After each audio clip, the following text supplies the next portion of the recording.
Welcome back to the garage. In this video, we're continuing work on Project Unintended Spending, the 1987 Audi 5000 CS Quattro that needs a ton of help. In this video, we are going to be fixing a lot of the small issues that I've been putting off until now. Let's get started with fixing that leaking heater control valve.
Alright, so that is the old heater control valve now replaced, and we won't really be able to see if it's truly leak-free until we start the engine up, but that'll have to come after we fix the starter motor. But let's just take a look at the old one. So where it was leaking from was this little lever point right there, and this is your vacuum diaphragm right here. Vacuum line goes onto the top of that. In the default position, or the no vacuum applied, it is open, and when vacuum is applied, it closes that valve. You can see in there. So pretty simple design, but it is made of plastic, so it is prone to leaking after a certain age. Let's move on to repairing the starter motor.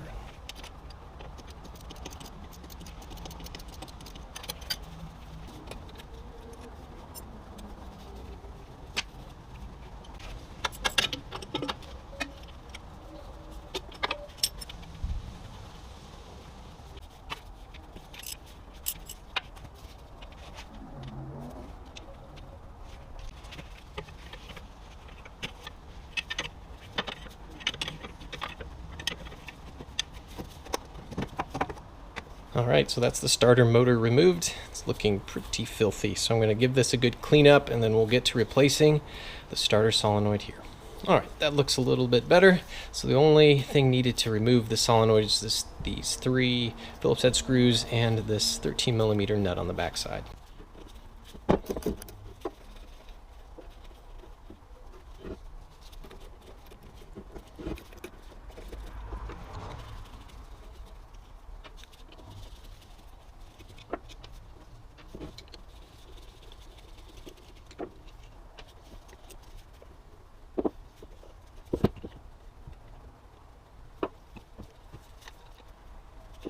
And here's the solenoid.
All right, the starter motor is installed with the new solenoid. Now let's start it up, make sure it works.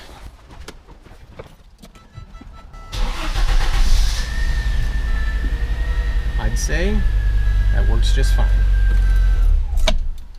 Now I'm going to try and address the final HVAC issue on this car, at least what I think is the final HVAC issue. And while I was going through in the last video and figuring out all the vacuum leaks related to the HVAC system, I ended up disconnecting a line going to this recirculation flap under this cowl panel. And I did that because not only the line was broken off, but also I noticed that the recirculation valve that's vacuum operated was just completely disconnected.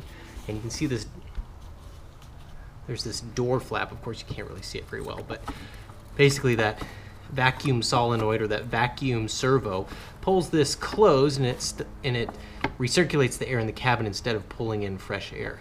Well, this servo is connected to a bracket inside of this evaporator box right here, but the bracket is broken. It's made of plastic, and over the years that plastic became brittle, and now this valve is just kind of flopping around in here and doing absolutely nothing. It's not even a vacuum leak, it's just a physical break that I have a feeling happens to every single one of these C3 chassis that use this sort of evaporator box here. In fact, I did find proof that Audi had a repair campaign during the early 90s to put in a metal bracket to replace the plastic bracket so that it would last. Because I mean, the springs on this door, I mean, they're pretty heavy. I'd say that's like a 20 or 25 pound spring. Can you imagine a flimsy piece of plastic trying to hold that closed? Well, as you can see, it didn't. Unfortunately, that retrofit kit that Audi made is no longer available, so I'm gonna have to figure out a solution.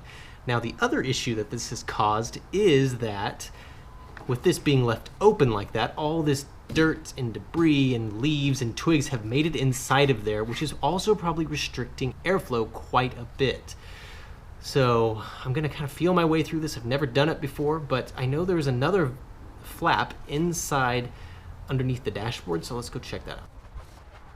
So clearly I've pulled the glove box off in here, and here is that flap I was talking about. And if you try to pull that down, well, I can't even pull that down. I think what I'm gonna do is unscrew these Phillips head screws and see how far that gets me. In the previous video, I was talking about a basically HVAC system brain that has all these vacuum solenoids. It's in this box right here. This is what I took apart and rebuilt in the last video. Here's that Bowden cable that operates the flap inside of the HVAC box that moves air from flowing to the evaporator coil to the heater core. That's what this is. It's a temperature control cable.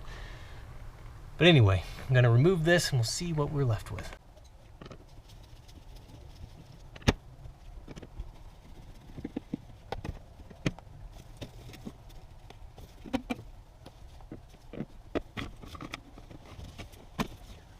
Wow, there's a lot of leaves built up in there. So I think the first step we need to do here is clearly clean that out.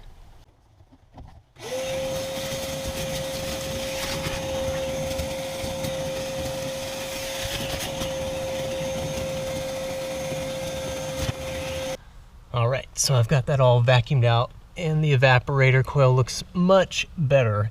I don't even know how cold air was even getting through that, to be honest. But now we can see how this system kind of works.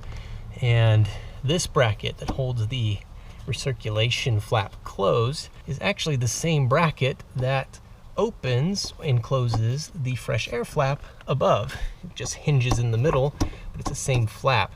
And then we have this spring right here that dangles down, and this is what controls the default position, or rather the fresh air flap open position. So when that's connected to the door down here, it pulls this closed, and then when vacuum's pulled on that servo above, it pushes this open and closes the fresh air flap, thus enabling the air recirculation. Here is the vacuum line I disconnected on the HVAC box side of things. This was already disconnected from the servo motor above, and probably because it cracked off. This is hard as rock. There's really no flexibility in this at all, so I'm going to have to replace this with a different line. But the real problem in all this is up here. It's hard to see because I can hardly see it, but there's a bracket right there where the spring is hanging from, and above that you might be able to see the HVAC servo. It's that dome-looking thing. The dome-looking thing needs to be connected to this bracket right here, but the bracket, or the inner portion of it, has crumbled and broken away.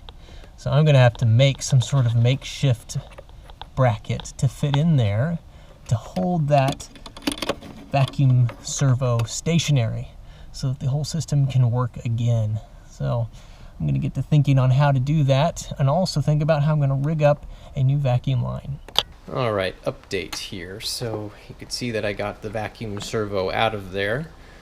All I did was twist this little lock mechanism and it pulled out of that upper door. So here is the bracket that I've made. Just took some quick measurements and bent this out of some thin aluminum sheet and cut out this area. So you can see that this little locking plate can now insert into that, and you twist it in place like that, and that'll hold it. So what I'm going to do is JB weld these extensions to the existing plastic bracketry that's still in the evaporator box, and that'll hold this in place. Once that dries, I'll put this back in place, lock it in, and then that'll be sturdy. We can reconnect the spring and get both flaps reconnected to this again.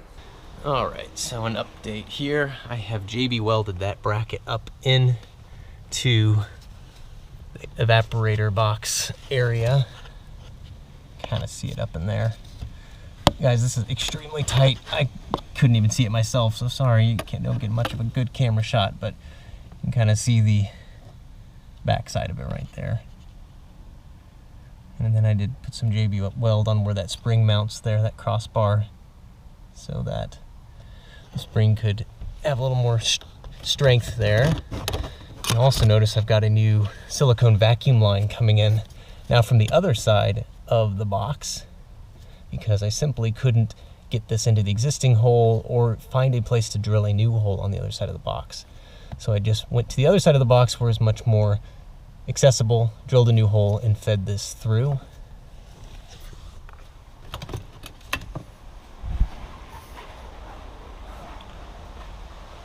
And there you can see it drilled in a much more accessible place. Luckily I had enough of this vacuum line laying around, so I'll just be able to kind of loop this back like so and connect it to that Y fitting right there. So it'll work just fine. The next part of this delicate balancing act is installing the vacuum servo. Now you'll notice that both sides have these lock pieces on them, and they have the exact same orientation. So I'm not sure the best practice of installing this, but basically you have to lock them both into place at the same time, which means I need to put this end in my newly made bridge and then close the door on top of that part, and then somehow twist it like that so it locks into both pieces at the same time, while also figuring out a way to get the vacuum line plugged into the bottom of this through that bridge piece I made. This thing I'm not going to get on camera because I certainly won't be able to see what I'm doing either. All right, it was a bit of a struggle, but I did get it rigged up. So that vacuum motor is now connected to the flap.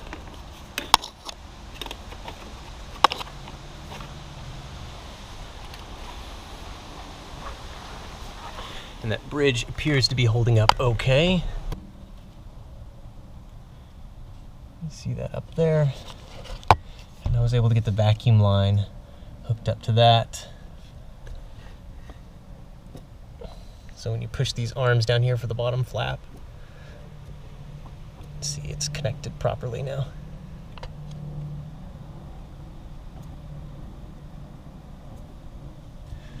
Now it's time to hook up the door and spring. So I've hooked up the bottom door and spring, and you can see that the default position is the fresh air flap being open like that. So everything is now connected.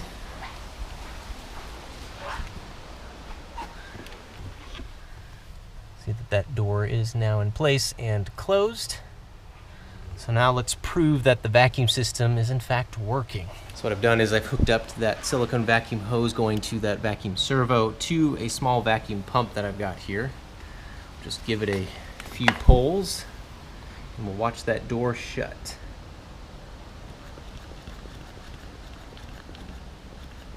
There you go.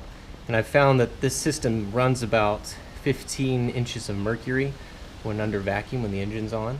So that is that held closed. So that means when the recirculation function's enabled on the HVAC system, it'll close that fresh air flap, and you'll see that this door opens up. Pretty cool. So when we release the vacuum, it opens back up.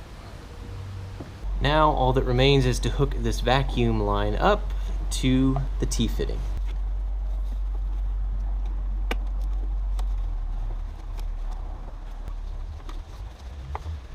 And now let's test it out with the engine running and the HVAC system operating that valve.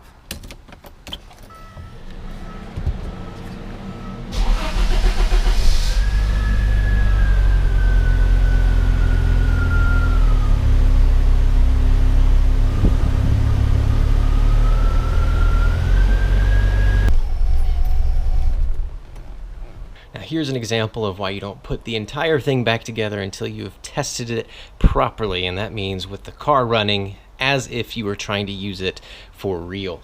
And what I found out was that the air recirculation servo still wasn't getting a vacuum applied to it, even though the entire system is airtight. What did that leave left to be problematic?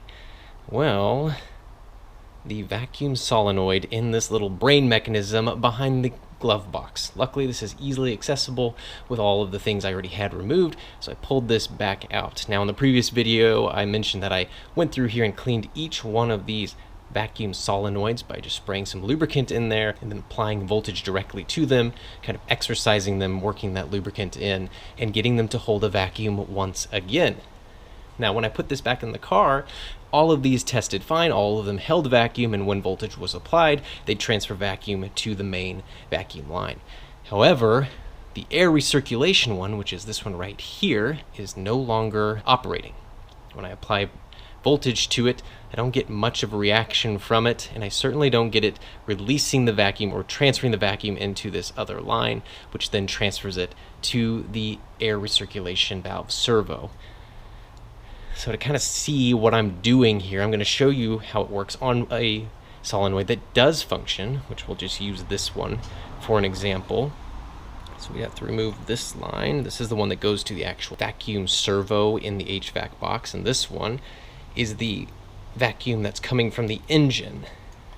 So this is always getting vacuum, and in the solenoid's default position, it is closed, meaning it is holding the vacuum but not transferring it up to the resulting servo in the HVAC box. So I'm going to pretend I'm the engine running, and I'm going to put this silicone hose on there. This is actually just Nitro RC fuel line that I got at a hobby store. I have plenty of Nitro RC cars. If you check out my other channel, Back to New, you'll see those there. But anyway, we'll just prove that this actually can hold a vacuum. If it doesn't hold a vacuum, then you're going to have a vacuum leak and your engine will run bad and none of your HVAC system will work. If any one of these leaks, they'll all fail. So just to see this, I'm going to pull up a vacuum, and you can see that holds vacuum just fine. Again, the engine typically holds about 15 inches of mercury right there, so as long as it can hold that or approximately hold that, that means that solenoid's working well. Now, to test that the solenoid functions, we have a 9-volt battery here with some alligator clips rigged up. And just hook up the positive and negative here. Orientation doesn't actually matter on this. And we'll see if I can't rig this up so you can just watch it. But if you watch the needle on this, it'll go to 0 when I connect that other line. So that means the solenoid, when it gets 12 volts, or 9 volts in this case, it will transfer, it'll open the valve in here and transfer the vacuum to the line that goes to the HVAC box. Now the problem we have on this solenoid is that function isn't working. Now you do want to make sure you reconnect these lines after you're done messing with one specific solenoid, because you don't want to get these mixed up because they go to specific functions in the HVAC box, and the computer controls each one of these solenoids as if it's connected to the correct servo in the HVAC box. So if you get them mixed up, the computer is going to be sending signals to the wrong solenoid. Anyway, let's get this rigged up. We'll apply the vacuum. See that it holds vacuum, no problem. That's excellent. That's honestly the hardest thing to get working on these. Once that's working, now the next challenge is getting it to release the vacuum or transfer the vacuum. Connect this up. I'm getting nothing, nada. So now I have to figure out how to make this work again. There's no way to take these apart. Your only options to mess with them is to try to put a small bit of air through one of these inlets or through the back side right here through that inlet. This is like a exhaust for the vacuum solenoid. Now, if you go to look at yours, you'll see you have these grates with little filters on there. They probably turned to this bunt cake looking stuff. I've gone ahead and moved those out of here, removed them completely so they don't bring in debris from that old filter, which I think is what gummed these up to begin with. So let's give this a try.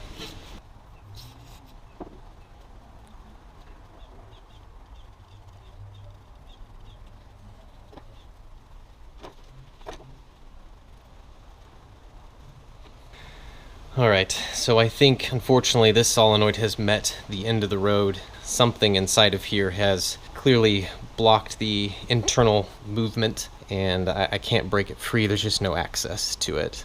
So what this means is I'm going to have to go to plan B. Again, there aren't any parts available for this system anymore, so you have to make your own thing work. And by that is install a different solenoid, vacuum solenoid. And I went to the junkyard and I picked up a few that I think will work for this application. Case in point, right here. And I know about this solenoid because I remember seeing them on my Toyota Tacoma, and I went to the junkyard and I found all of the V6 powered late 90s, early 2000s Toyotas, which meant some Camrys and some Avalons, and I found these. I bought enough to replace all of these, but since I found out that only one is actually needing replaced, I'm going to install that. I made sure to grab the pigtails off it as well. So what I'm going to do is unsolder this solenoid from the board and then solder up these pigtails in the same spot, and then suddenly we'll have a very tried and true system in place. Let's get to it. Alright, so the solenoid we want to remove is this one. So that corresponds to this negative pin, this positive pin, and this support pin right there.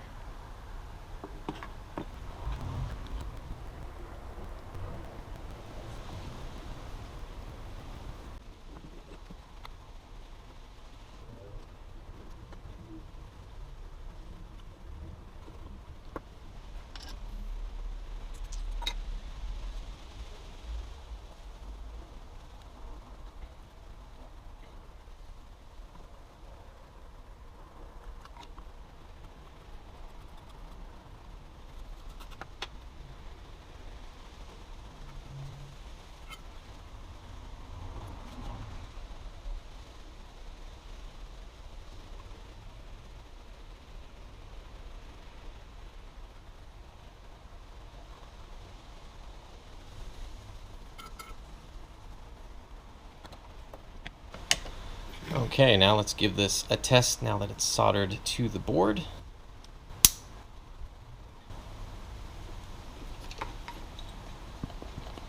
See, that holds it nice and strong. And when we connect the battery, releases the vacuum. So that solenoid's clearly working now. It's just a matter of figuring out how to make all the plumbing work inside of the box we're given.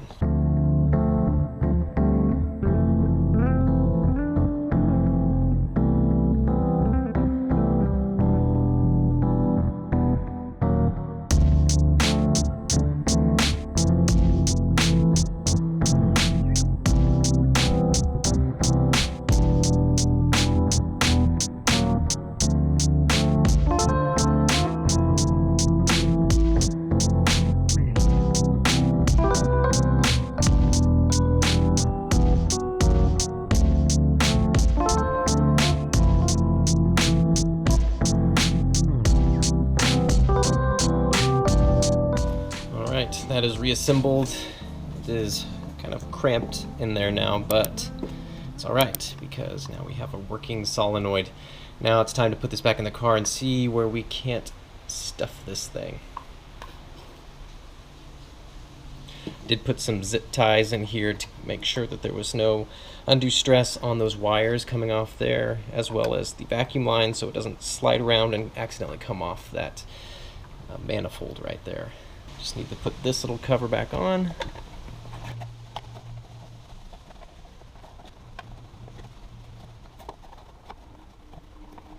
Now this is ready to put back into the car. All right, so I was able to get that fitted back up in there, and without any issue at all. This solenoid just kind of tucked back into this corner. Doesn't interfere with anything. So I got very lucky there. So now I know that that fix does seem to work, at least as far as space is concerned, if any of these other solenoids fail. But we need to make sure it actually works with the rest of the system and see if we can't get this flap to open up.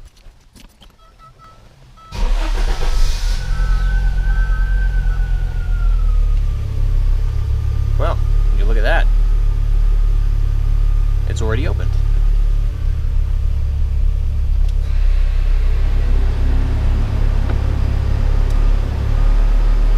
Wow. When I turn the temperature down all the way, it slips into recirculation mode, because that's the fastest way to get the air cooled down. So that's what it is. And when I bump the temperature back up, it'll turn off air recirculation.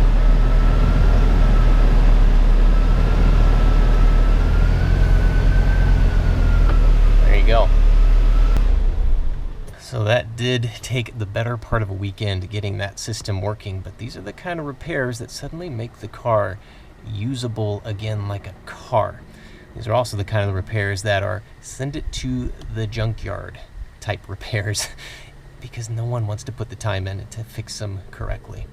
But this car, it is now fixed correctly. Let's move on to the next thing.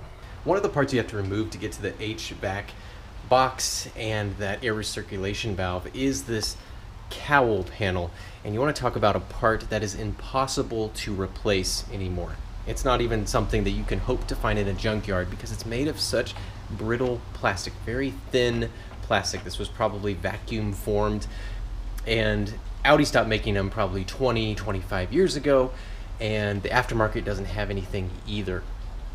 And there's just, again, no chance of finding one on a salvage car somewhere because it's just a matter of age. They just start to crack. So this one is actually in reasonably good condition, even though it has plenty of cracks. But since I had it removed, it gave me an opportunity to try and preserve it at least a little bit longer.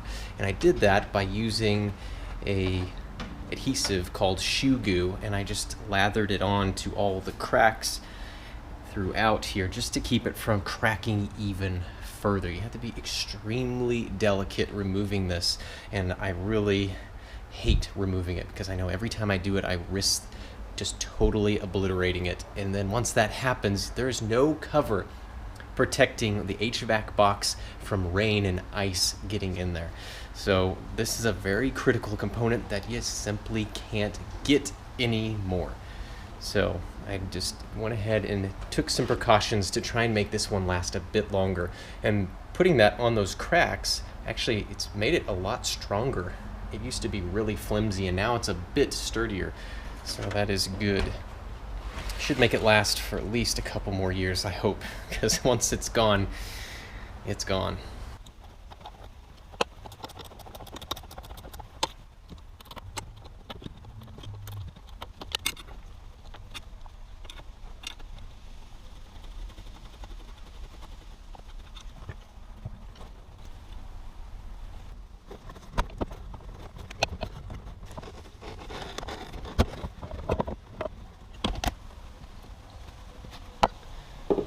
And right here is our steering wheel lock slash ignition switch slash ignition key barrel mechanism. And if you go back to one of the previous videos, I talk about how the ignition barrel assembly is likely what's causing the key to be unable to start the engine. Basically, this assembly in here is not able to rotate far enough to push the ignition switch to the start position. At least that's the running theory. Now, I was fortunate enough to find a brand new VW Audi ignition barrel part. It comes with 2 new ignition keys as well. And we're going to see if we can't test this theory out. Now, by changing this around does mean I need to change all the door locks as well, but that's fine. We can probably find a way to adjust those and make them work. And as part of this, I am also going to install a brand new ignition switch as well, just to make sure everything in this assembly is brand new and there's no way this could be going wrong any longer.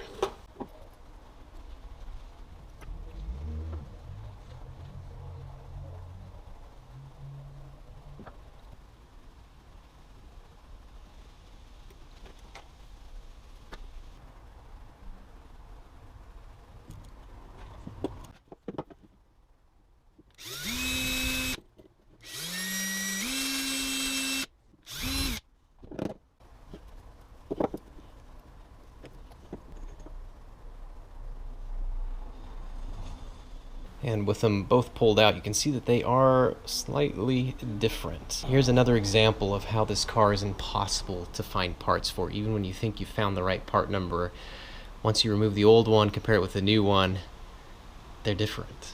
So there's some dimensions that are the same, such as the general length once it's in the cylinder. You can see that shaft that protrudes is the same length, but the shoulder above are different depths, and then the ratcheting mechanism in there is different. The part number is the exact same except for the final letter. This one's A and this one's B.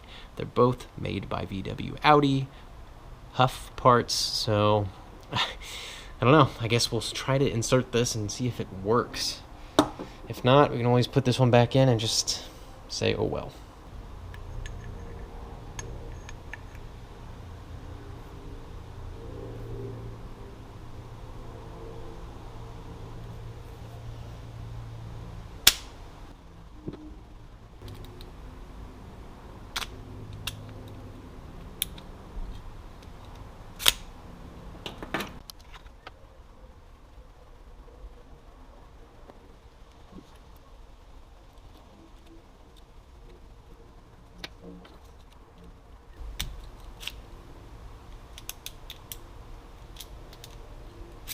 Well, it definitely has a more positive click when you turn it to the start position. Let's get this installed and see if we're in luck. Obviously I haven't installed it in its final position, but I just wanted to test it.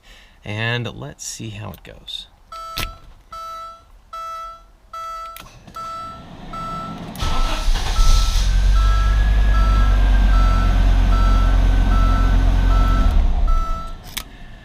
Well, that's something I never thought would ever happen. The ignition switch is actually turning the car on. These are things you take for granted on cars. You just expect that the ignition key turns the car on, and when you've lived with a car long enough that that's not the case, it is fascinating when it suddenly works. Now, I'd be lying to you if I said this was the entire problem. It was only half the problem, and I'll give you the rundown right now. Now, if you go back to my previous video where I was diagnosing the ignition switch the first time, I found out that the ignition barrel didn't turn the ignition switch quite far enough to get a full 12 volts to right here. And this right here is where a anti-theft solenoid would be if the car was equipped with such a thing. And that basically transmits power to the starter motor solenoid wire.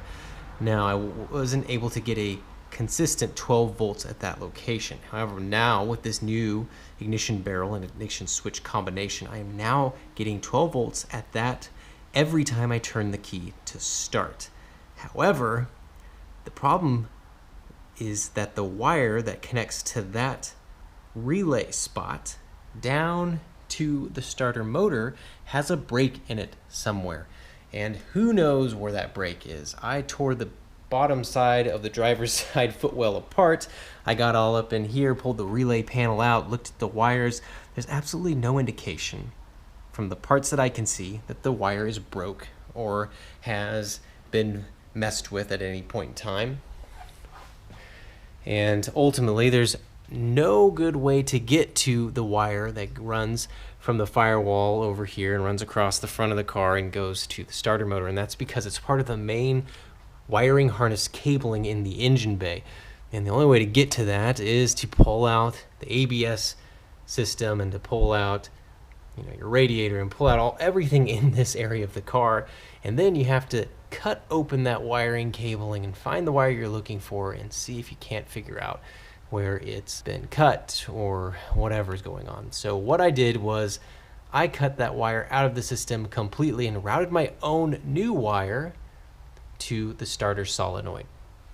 And how I did that was I went all the way up here to the relay box, pulled this out, and I cut the wire that runs to the starter solenoid, and I spliced in a new wire where the relay panel is, and just ran the new wire through a proper body grommet here in the firewall, and ran it all the way over to that starter motor. So now we have a brand new wire with no faults in it, and that's how I'm able to get it to start now. So again, this was a two-part issue that I finally got to the bottom of, and now the car is that much closer to being normal. And now what this also means is I can finally remove this Pet Boys looking Go Baby Go button that has been bringing down the interior of this car since the day I bought it. I really dislike this thing. And I have a brand new blanking switch plate to install, since this one's got a hole drilled through it. I was lucky enough to find one of those. So hopefully this is a fairly easy job to take care of.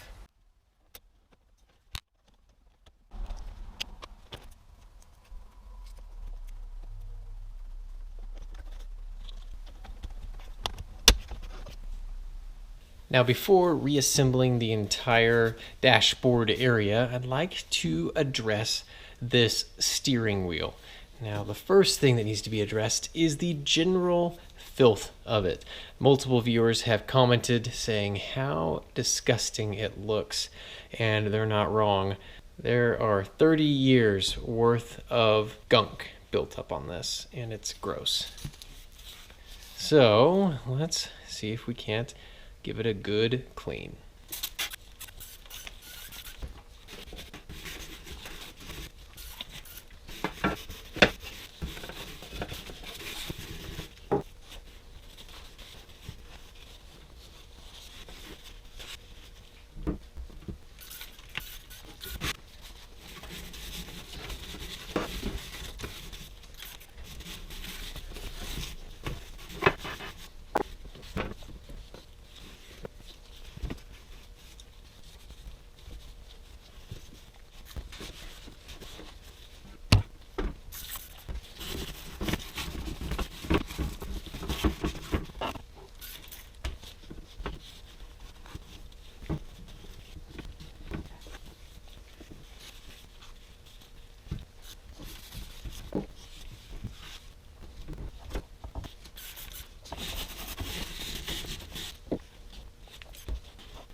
All right, I'd say that's looking mighty improved. None of that nasty buildup on there anymore.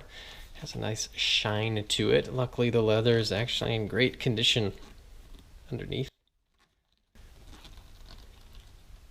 Feels a lot better to hold on to. But we're not done here. Now comes into play the horn pad. Well, mainly the fact that it doesn't stay on the wheel very well anymore, and that's because I've had to remove this 3 or 4 times now in all my diagnosis, and I've ended up breaking these little securing bushings that hold the horn pad in place. They're like these little cups that are screwed to the steering wheel, and they're kind of a press fit deal, and I'm sure they work great when the plastic's new and supple. You can remove it and it won't crack them, but unfortunately we're talking about 35-year-old plastic, and it cracks when you just look at it.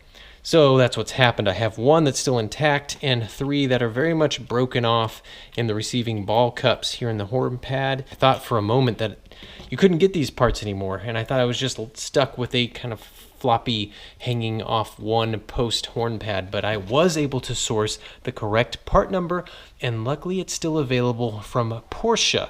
That's right, this exact part was shared with a bunch of VWs, Audis, and Porsches of the similar vintage. And here they are. I ordered 4 new ones at $5 a pop. It is a little expensive for what amounts to just a small bit of plastic, but it will save your sanity if you do replace them.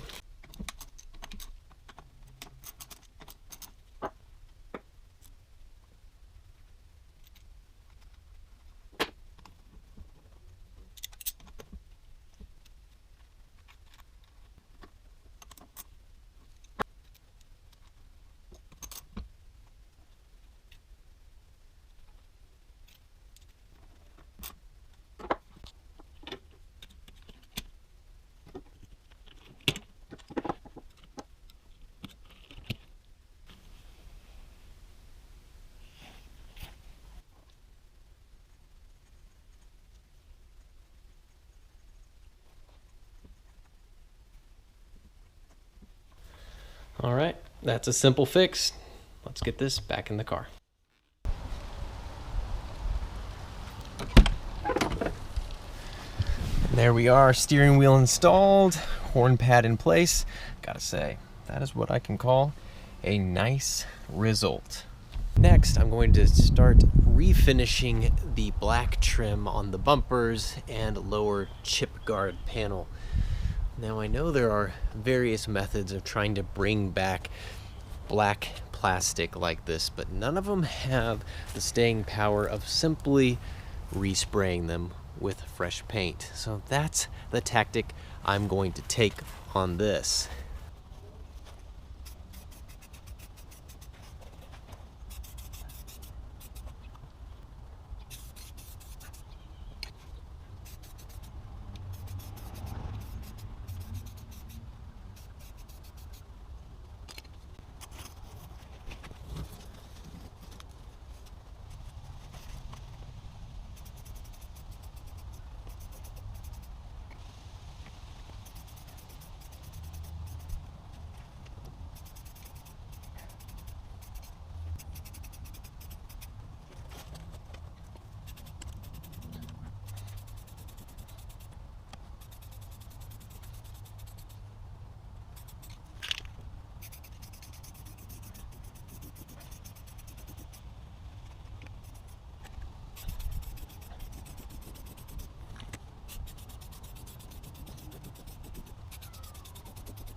All right, I'd say that looks greatly improved from where we started.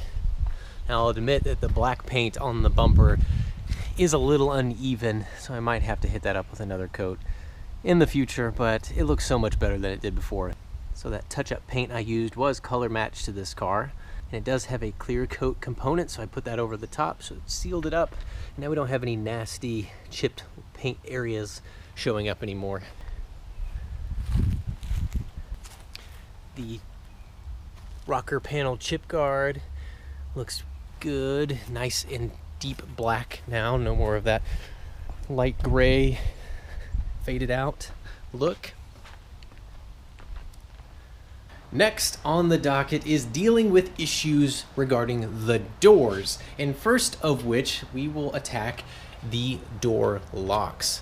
So every door lock on this car is non-functional, meaning the key going in there and trying to lock or unlock the door, none of those features work, never has, and we're going to try to make them work on this car. That's doubly important now because I've now changed the ignition key, so even if the door locks were working, the new key wouldn't work in there at all. So we really have two things to fix. We got to re-key the door lock barrel, and then we got to make sure it's actually hooked up to whatever mechanisms within the door. While we have the door handle off the door, I'm going to replace these gaskets right here on all four doors. And I found replacement door gaskets to put on there that actually fit a Jetta, I believe. So I'm going to get started pulling off the interior door card, because that is how we are going to get to that door handle, and we'll go from there.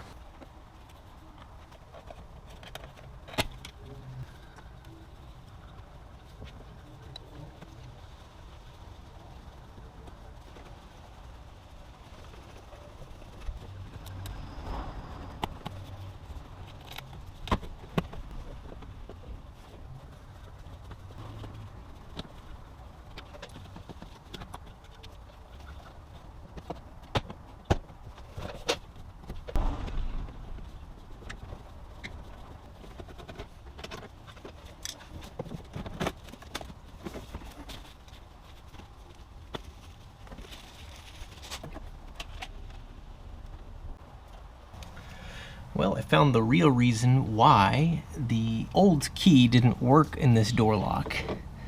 And you can see that the lock mechanism lever is not connected to the lock barrel ball joint there. This was lying inside of the door. This is the ball cup that threads onto that locking arm, and this pops onto that ball joint. This plastic piece, which is impossible to get anymore and is now very old, brittle plastic, had come off. The threads are basically stripped out, and there's not a whole lot to work with here. Unfortunately, the ball cup is still in good condition. It's still pretty tight. So about my only solution I can do here is to JB weld the threaded portion back onto the rod and just hope that the distance is generally in the right spot and hope that that holds, because these parts, again, they're not available anymore.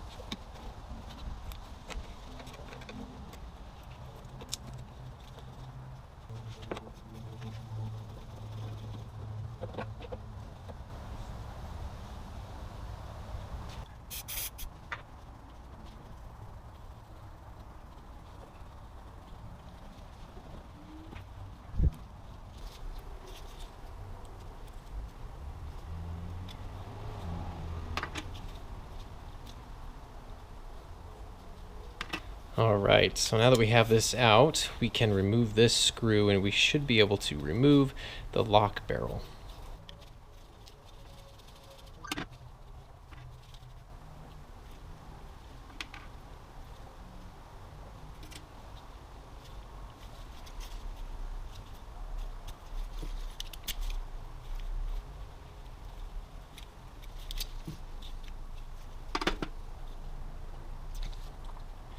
And here is where the fun starts. So these pins, we need to make sure when this key is inserted that they are flush with the barrel.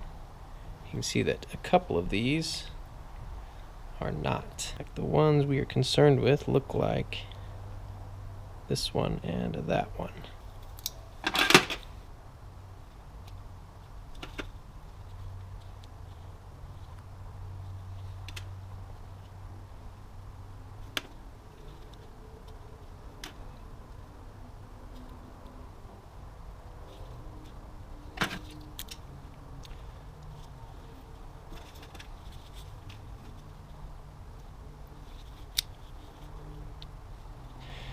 So unfortunately, that one is not a good fit. The rest of them look like they will work. Now I could do a couple things. I could either grind this one down so it will fit in there, or I could leave it out. But I'm going to go ahead and grind it down so it does fit in there.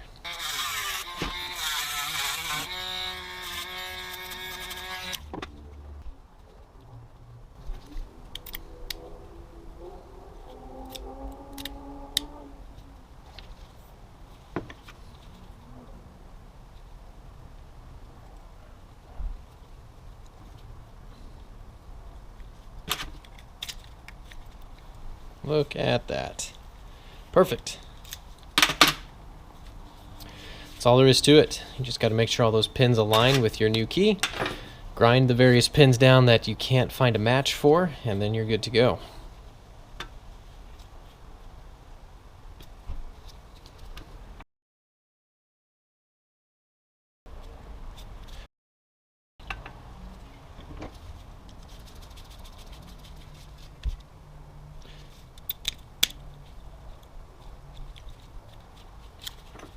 And now we can fit up these new gaskets. Now these are aftermarket, but they will fit up just fine. Certainly better than the original ones. This is off the driver's side door. I've already done this, so I know that they fit. These old gaskets are just crumbly and showing their age.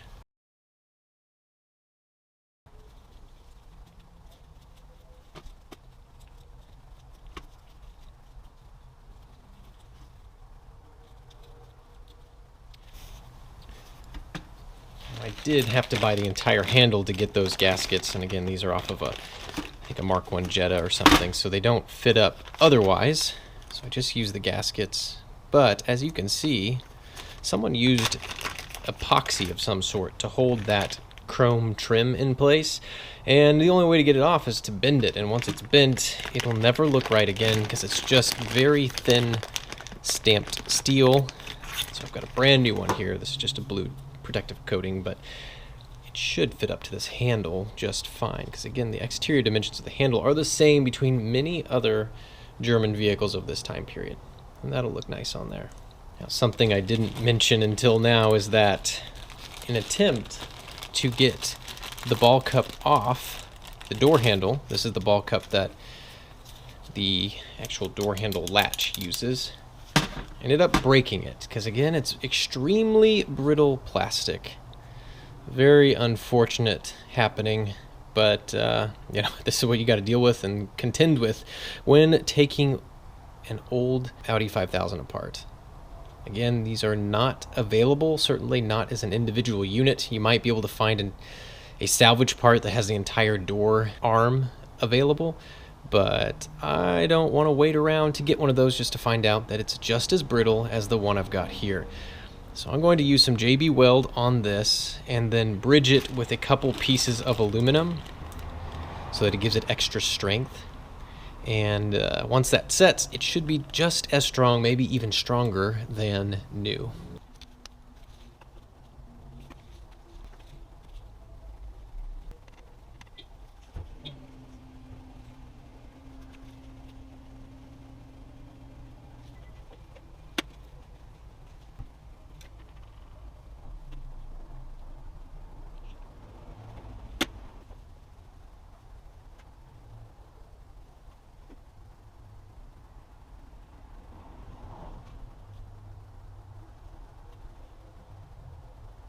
Now, while I've got the door apart, it gives me a perfect opportunity to replace these chrome window trim scraper items.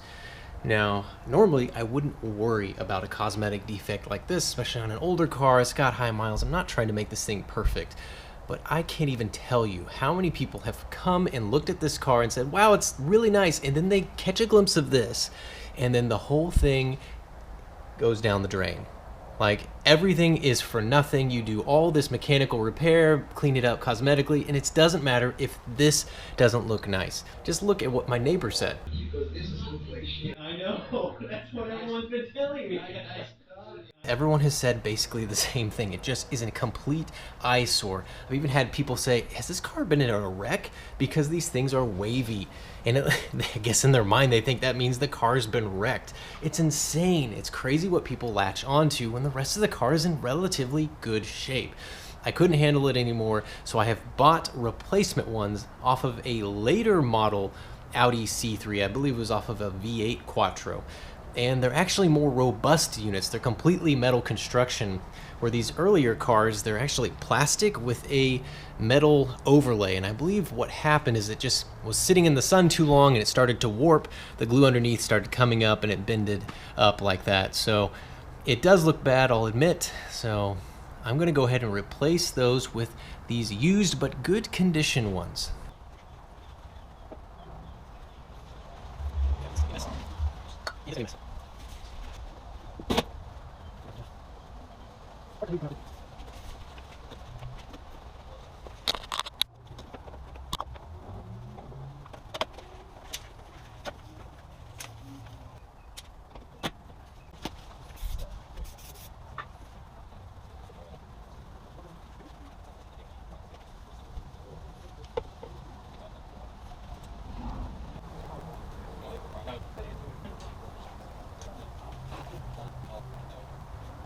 And here is the new one. You can see it's made of much higher quality material. And it's straight, of all things. So I put some grease on here to help it slide on. These fit very tightly because I've already done it on the driver's door.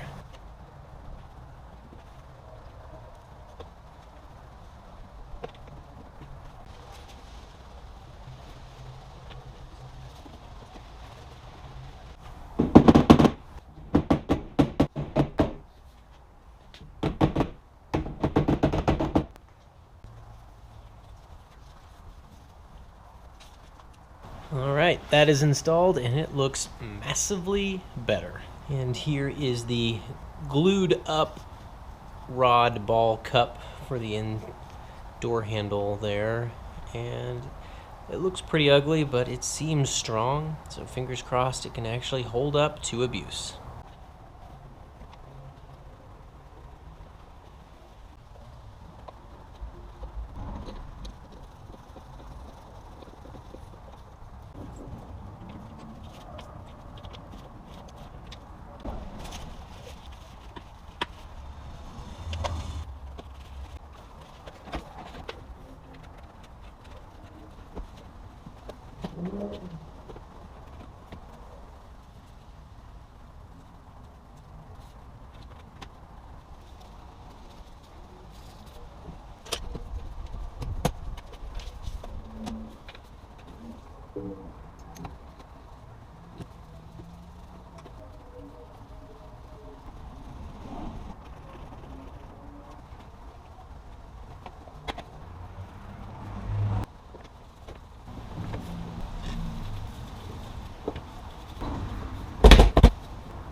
And there we are. That new trim strip looks awesome. Nice and straight. When you compare it against the old one, wow, yeah, now I see why everyone's eyes were drawn to it. It does look quite bad. So I guess I'll crack on and replace the ones on all the other doors. Now, the last electrical related issue with the doors is that the passenger rear window won't roll down. It gets absolutely no response when you tap either the driver's door switch or the door switch on this door. And I've changed around the switches, tested them all out. The switches are fine, and all the wiring is fine. And I've hooked up the battery directly to the lead that goes to the window motor tucked back in here. And you get absolutely no response. This is a 12-volt battery, hookup leads to that. If there was something in that motor, you'd at least hear a noise, and there's absolutely nothing. And luckily I was able to find a brand new window regulator available. The aftermarket still makes these, at least for the front doors, left and right. They are different left to right, and I think the regulators are specific front to rear, but I don't need the regulator assembly. I just need the motor and gearbox system, which is the same front to back. So I got a right side one, but I'm just going to disassemble this and use the motor. But to make sure that I'm not just out of my mind, let's just see what happens when I hook up the battery to this. And look at that. And as I found out, the only way to get to this window motor is to take the entire inner door frame out. And I had to do this on the driver's door, so I'm kind of accustomed to doing this already. But there are shims that keep this in alignment with the body of the car, so you gotta be very careful pulling this out and make sure you know how to put it back together. But once it's out of there, you get very clear access to that motor. You can see the entire glass and the door frame comes out with that. All you're left with on the car is just the door shell. However, this will make it really easy to take off this window trim. Okay, so I've finally got this gearbox bell crank assembly disassembled. Lots of parts make up this mechanism, but I was trying to get the motor out to see if I couldn't spin it by hand and maybe try and rebuild it myself. But with it out of here, this armature is frozen solid. So clearly water has gotten in here and rusted it into one piece. Probably with enough effort, I could rebuild it and make it work again, kind of like I did on my E30 years ago. But I've got this new one sitting over here, and while the dimensions are just slightly smaller on that, I think I can make it work with this. At least I'm hoping I can, because otherwise I'm a bit at a disadvantage here, if not. So what I'm going to do is disassemble that gearbox, see if I can't fit it over the top of this regulator cable. Well, I was starting to doubt there for a moment that this would actually work, but I did get it in there. The cables were the right length, and I got them over the new bell crank.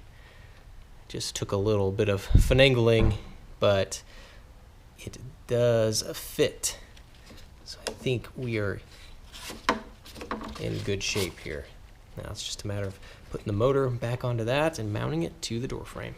Well, the reassembly process wasn't completely trouble-free, and that's because the cable was a bit too long and these springs allowed too much slack as it reached the limit of the cable, meaning that the cable would slip off the pulleys. So how did I take up the slack? I used some very small hose clamps and basically pre-tensioned these springs, pulling the cable out of the bell crank a little bit, all that slack out. So now there's enough tension on this so that the cable doesn't come off the pulleys. And here we can see it through its full range of motion if I hook up the battery.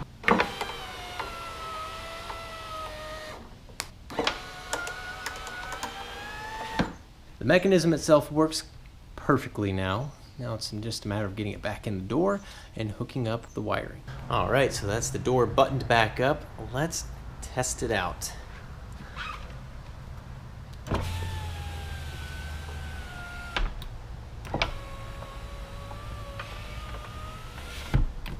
Well, I say we did it. And that's the new trim installed on the door, and look how much different this side of the car looks. It's straight across, not wrinkly. It looks amazing. Just a small bit of trim makes a huge difference on the entire appearance of the car.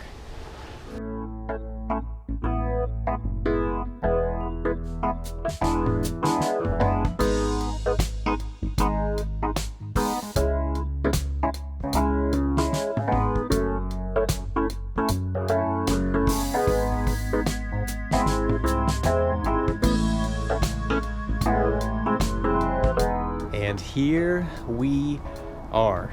This was a lot of hours put into this car, but I have to say it's done. Well, done for now. Inevitably, I'm going to fix a few more things, but it is completely functional and usable as a daily vehicle. In fact, I've put 250 miles on it since going through all the mechanical stuff, and it hasn't left me stranded once, hasn't done anything weird once, and I have a lot of confidence in this thing right now, knock on wood. So look at it. It looks awesome. This is a far cry from the car I started with. The car I started with was one bad start away from the junkyard.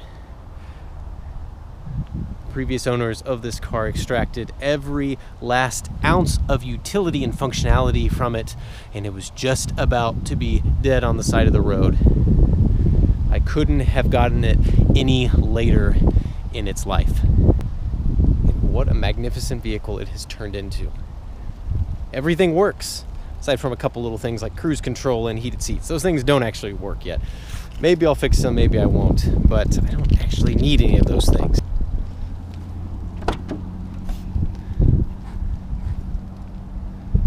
It no longer looks 35 years old, at least from a condition perspective. But it does look 35 years old in the fact that it is retro cool. The straight line angular styling that signifies a car is from the 80s. How cool is this? Now you'll notice that I went through and did a quick detail on this thing. I was saving that for last because that's the easy, fun job. And we don't do that here on this channel. We do the hard, intricate, and difficult stuff nobody wants to fix. Anyone can detail a car, but not always do you see a transformation of a vehicle that is considered unsavable.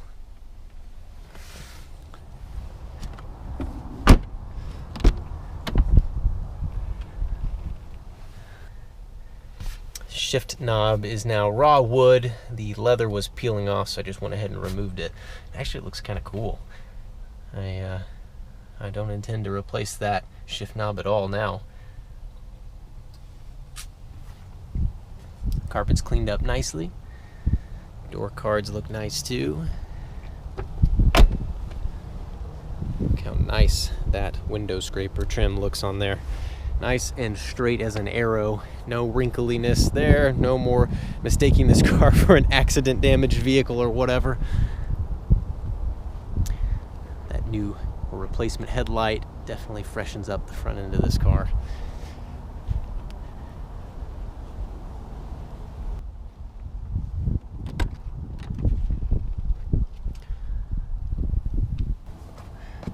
I have reconnected all the wiring inside of this boot and hooked the boot back up so it doesn't look janky anymore.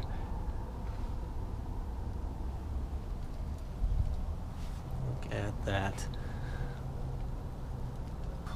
All the window switches work, including the window lock switch.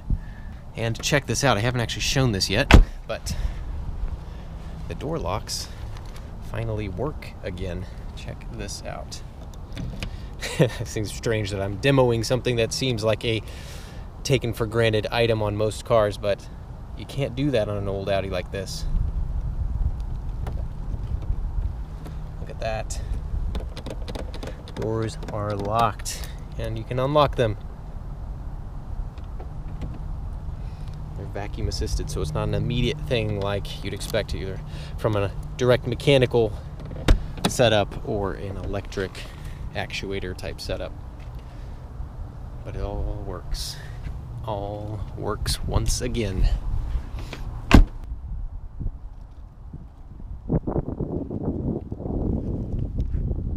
So in future videos, we will do the cost breakdown like I always do at the end of a project series. We'll see how much I'm into this thing. Of course, it's always deeper than you initially intend to be in a project, but when you see what you're left with, how can you be all that disappointed? And then we'll also do some driving videos because I know a lot of people have been wanting to see the car drive around. But since I've got the keys here, why don't we just take it around the parking lot?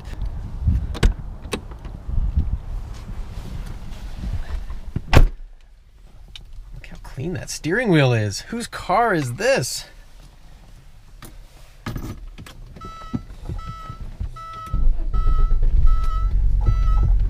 Remember in the first videos when I couldn't get the thing to start? Those days are over now. It starts up like a normal car and uses a key like a normal car.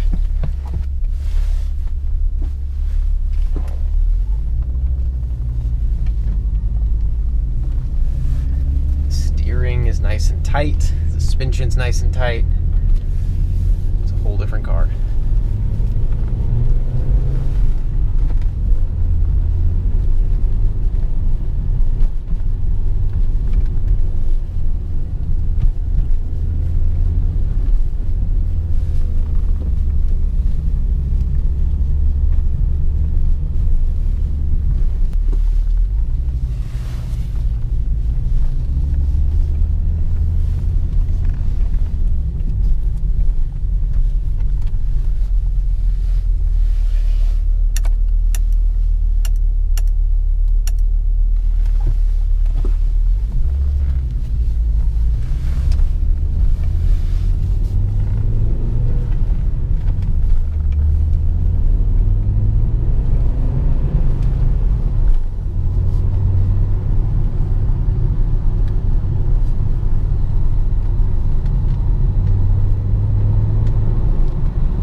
So that's all there is for this video. It was a long one. We had a lot of things to get done and complete this project finally.